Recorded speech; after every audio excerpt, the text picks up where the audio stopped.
आतंकवाद का दूसरा नाम आईएसआई। ये आपने हर जगह सुना होगा जहाँ भी कुछ गलत हरकतें हुई हों। तो असल में समझते हैं आईएसआई असल में होता क्या है। आईएसआई का फुल फॉर्म होता है इंटर सर्विसेज इंटेलिजेंस, जो कि पाकिस्तान में बनाया गया 1948 1948 में। भारत और पाक का विभाजन जब हुआ उसके बाद। असल में आईएसआई गलत काम क्यों करता है? आईएसआई जैसे है वैसे ही हमारे इंडिया भारत में होता है राव और आईबी, जो कि कुछ खुफिया एजेंसी के तहत अपनी जो है इंफॉर्मेशन दूसरे देश की निकाल कर देते हैं। जैसे मैं कह सकता हूँ कि पाकिस्तान में भी ये बनाया गया और इंडिया में भी बनाया गया इंडियन रॉ। लेकिन आईएसआई जो है वो आतंकवाद का दूसरा नाम है, और जहाँ जहाँ कुछ भी गलत घटित हो रहा है, जहाँ जहाँ भी आतंकवाद पनप रहा है, टेररिज्म पनप रहा है, उसमें कहीं ना कहीं आईएसआई और पाकिस्तान का ही हाथ होता है। इस बात को मैं दावे के साथ कैसे कह सकता हूँ, चलिए समझते हैं। 26/11 अटैक 2008 मुंबई में आईएसआई के द्वारा ही वो तय करा गया और उसके द्वारा ही कराया गया। पुलवामा अटैक, पहलगाम अटैक, जितने भी भारत देश में अटैक हो रहे हैं, कनाडा में अटैक हो रहे हैं, अमेरिका में अटैक हो रहे हैं, वो कहीं ना कहीं लश्कर तैयबा, जैश ए मोहम्मद और ये आपका आईएसआई, कुल मिलाकर ये तीन संगठन जो हैं, जो पाकिस्तान में पनप रहे हैं, ये हर जगह अपना खौफ, अपना डर पैदा करने के लिए ये काम, ऐसे गलत काम कर रहे हैं। तो कहीं ना कहीं पाकिस्तान इस बात से मुंह फेर लेता है कि आईएसआई हमारा सदस्य नहीं है, हम टेररिज्म और आतंकवाद को बढ़ावा नहीं देते हैं। लेकिन पूरी तरीके से इन्होंने इसका साथ दिया है। जैसे वे, एक आपने मूवी देखी होगी, उसमें देखा गया धुरंधर में मेजर इकबाल, वो उसका सबसे बड़ा हाथ रहा 26/11 अटैक में। मेजर इकबाल जो एक अहम भूमिका निभाता है और भारत के आर्मी का गर्दन गार्ड के लिए आता है।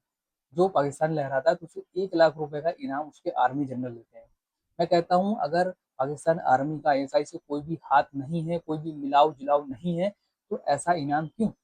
और ये पूरी तरीके से उसको खत्म क्यों नहीं करते हैं? दूसरी मैं बात करूँ, इनके अंदर जो जुड़े बंदे, जो सदस्य हैं, उनको इन लोग सपने दिखाते हैं कि आपकी पूरी फैमिली का हम खर्चा उठाएंगे। और दूसरी बात, अगर आपको कुछ हो जाता है तो उनकी देखरेख करेंगे और आपको काफिरों को मारने के लिए ही पैदा करा गया, ऐसा वो ब्रेन वॉश करते हैं। और ब्रेन वॉश करने के बाद उनका धंधा पानी चल रहा है और दूसरे की जान जोखिम में डाल देते हैं। ऐसे मैं कह सकता हूँ जाहिल और बेकार लड़के भी पड़े हुए हैं, जो इनकी दिमाग बातों में आकर के ब्रेन वॉश हो जाते हैं, और ब्रेन वॉश होने के बाद उनको नहीं पता होता कि वो क्या कर रहे हैं।